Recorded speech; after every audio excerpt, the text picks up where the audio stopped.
गांव का नाम था राधापुर।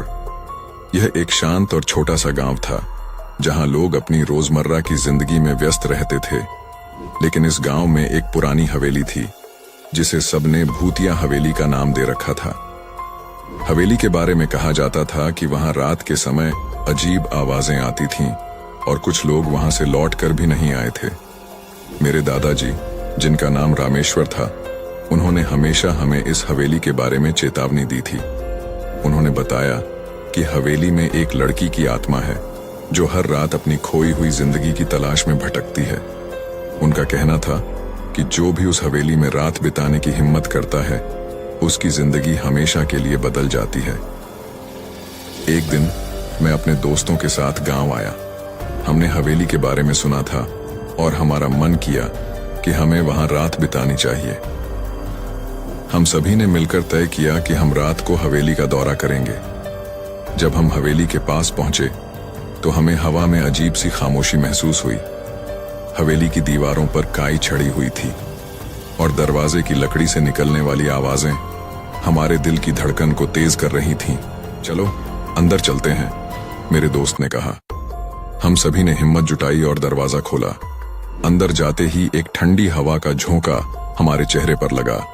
जैसे ही हमने एक कदम बढ़ाया, हमें पीछे से एक आवाज सुनाई दी। कौन है? हमने एक दूसरे की ओर देखा। हमारी आंखों में डर था, लेकिन हमने सोचा कि यह सिर्फ हमारे दिमाग की उपज है। हम आगे बढ़ते रहे। हवेली के अंदर की दीवारों पर पुरानी तस्वीरें लटक रही थीं, जिनमें एक छोटी लड़की की तस्वीर भी थी। उसका चेहरा साफ नहीं था, लेकिन उसकी आंखें बड़ी और काली थीं। जैसे जैसे हम अंदर गए, हमें और भी डर लगने लगा। अचानक हमने सुनी थी वही आवाज फिर से, प्लीज मेरी मदद करो। ये आवाज एक लड़की की थी। हमने एक दूसरे की तरफ देखा। क्या तुमने सुनी? मैंने पूछा। हाँ, लेकिन यह सिर्फ एक भ्रम हो सकता है, मेरे दोस्त ने कहा। फिर हमने आगे बढ़ने का फैसला किया। हम हवेली के एक कमरे में पहुंचे जहां दीवारों पर अनगिनत खरोंचें थीं। वहां एक पुराना बक्सा पड़ा था। हमने बक्सा खोला और उसमें एक पुरानी किताब मिली। किताब के पन्नों पर एक कहानी लिखी हुई थी। कहानी एक लड़की के बारे में थी जो अपने परिवार के साथ हवेली में रहती थी। लेकिन एक रात एक भयानक तूफान आया और उसके परिवार को छोड़कर सभी लोग गायब हो गए। क्या ये वही लड़की है? मैंने सोचा। तभी हमें फिर से वह आवाज सुनाई दी, कृपया मेरी मदद करो। हम सभी के दिल तेजी से धड़कने लगे। हमने देखा कि कमरे का दरवाजा अपने आप बंद हो गया था। हम घबरा गए और दरवाजे को खोलने की कोशिश करने लगे, लेकिन वह नहीं खुला। ये क्या हो रहा है? मेरे दोस्त ने पूछा। तभी अचानक बक्से से एक तेज रोशनी निकली और कमरे में सब कुछ रोशन हो गया।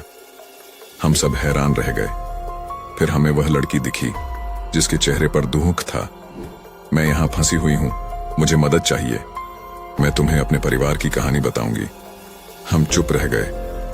आप कौन हैं? मैंने पूछा। मैं सिया हूं, उसने कहा। मेरे परिवार ने मुझे छोड़ दिया था और अब मैं यहां अकेली हूं। कोई मेरी मदद नहीं कर रहा है। मैं सिर्फ एक बार फिर से अपने परिवार से मिलना चाहती हूं। हम सभी ने एक दूसरे को देखा। हमें उसकी आंखों में सच्चाई दिख रही थी। हम आपकी मदद करेंगे, मैंने कहा। सिया ने हमें बताया कि उसके परिवार ने उस रात घर छोड़ दिया था, लेकिन वह एक खौफनाक ताकत के कारण फंस गई। आपको मुझे उस ताकत से बचाना होगा, उसने कहा। हमने तय किया कि हमें कुछ करना होगा। हम सबने मिलकर उस कमरे में देवी की पूजा करने का निश्चय किया। हमने उसके लिए मोमबत्तियां जलाईं और उसे अपनी प्रार्थना में शामिल किया। जैसे ही हमने पूजा शुरू की, कमरे में अजीब सा माहौल बन गया। हवा में एक ठंडक छा गई और एक भयानक आवाज गूंजने लगी, तुम मेरे रास्ते में क्यों आ रहे हो? एक अंधेरा साया हमारे सामने आया। हम सब डरे हुए थे, लेकिन सिया ने कहा, डरो मत, मैं तुम्हारे साथ हूं। उसने अपनी शक्ति को इकट्ठा किया और उस साये का सामना किया। हम सब ने एक साथ प्रार्थना की। साया धीरे धीरे कमजोर होने लगा और अंततः एक चीख के साथ गायब हो गया। कमरे में फिर से शांति छा गई। सिया ने हमें धन्यवाद कहा। आपने मेरी मदद की, अब मैं स्वतंत्र हूं। मुझे अपने परिवार के पास जाना है। तभी वह एक उज्जवल रोशनी में बदल गई और एक पल में गायब हो गई। हम सब वहां खड़े रह गए हैरान और डरे हुए। हमने तय किया कि हमें वहां से जल्दी निकलना चाहिए। दरवाजा अब खुल चुका था। हमने बाहर निकलते ही राहत की सांस ली। गांव लौटने के बाद हमने सिया की कहानी सबको बताई।